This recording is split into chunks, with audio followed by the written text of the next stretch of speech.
নিষিদ্ধ ছাত্রলীগ যুবলীগকে অর্থ সহায়তাকারী গ্রেফতার। নিষিদ্ধ ঘোষিত ছাত্রলীগ, যুবলীগ ও আওয়ামী লীগের অর্থের যোগানদাতা এবং একাধিক মামলা মাথায় থাকা স্বর্ণ চোরা কারবারি রিপনুল হাসানকে গ্রেফতার করেছে ডিবি পুলিশ। বুধবার সন্ধ্যায় রাজধানীর তাঁতীবাজারে নিজের গহনা কারখানা থেকে তাকে আটক করা হয়। চুয়াডাঙ্গার দৌলত দিয়ার গ্রামের বাসিন্দা রিপনুলের বিরুদ্ধে পল্টন থানায় দায়েরকৃত 4টি মামলায় হত্যা, রাষ্ট্রবিরোধী তৎপরতা ও সহিংসতার অভিযোগ রয়েছে। স্বর্ণ চোরাচালান ও অবৈধ ব্যবসার মাধ্যমে তিনি বিপুল অর্থের মালিক হয়েছেন। মোবাইল ব্যাংকিং, নগদ ও সিম্ফনি ফোন কোম্পানির স্থানীয় পরিবেশক হিসেবেও কাজ করতেন তিনি। তার গ্রেফতারে বুধবার রাতে চুয়াডাঙ্গায় স্থানীয়দের মধ্যে আনন্দ ছড়িয়ে পড়ে। শহীদ হাসান চত্বরে মিষ্টি বিতরণ করে তারা অভিযোগ করেন, রিপন মাদক ও অস্ত্র ব্যবসার সাথেও জড়িত ছিলেন এবং বহু তরুণকে বিপথে নিয়েছেন। এদিকে বাংলাদেশ জুয়েলার্স অ্যাসোসিয়েশন এক বিবৃতিতে রিপনের গ্রেপ্তারকে হয়রানির দাবি করে তার মুক্তি দাবি করেছে এবং অনির্দিষ্টকালের জন্য দেশের জুয়েলারি দোকান বন্ধ রাখার ঘোষণা দিয়েছে। তবে চুয়াডাঙ্গার ব্যবসায়ীরা জানিয়েছেন, স্থানীয়ভাবে এ কর্মসূচিতে তারা অংশ নেবেন না।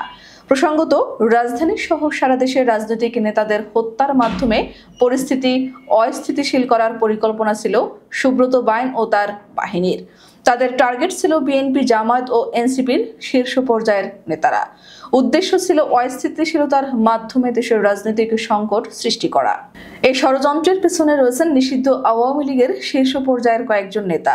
এই পরিকল্পনার প্রধান সহযোগী ছিলেন তার শিষ্য আবু রাসেল মাসুদ ওরফে মোল্লা মাসুদ।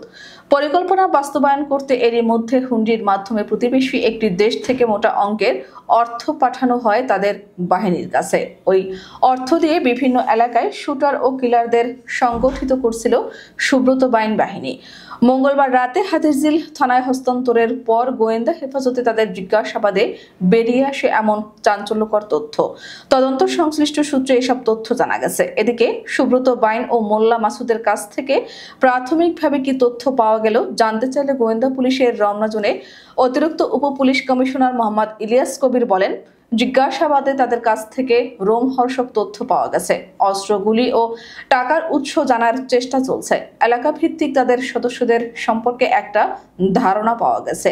ওইসব তথ্য যাচাই বাছাই করা হচ্ছে।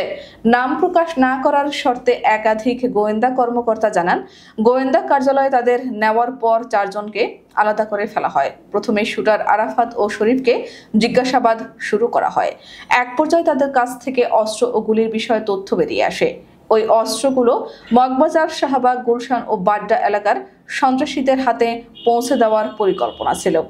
ওই সন্ত্রাসীরা 5 আগস্টের পর সুব্রত বাইন ও মাসুদের দলে যোগ দেয়। এলাকা ভিত্তিক ওইসব সন্ত্রাসীর তালিকা অনেক বড়। তারা সবাই উঠতি বয়সী এবং এলিট শ্রেণীর বলে গোয়েন্দা কর্মকর্তারা জানান।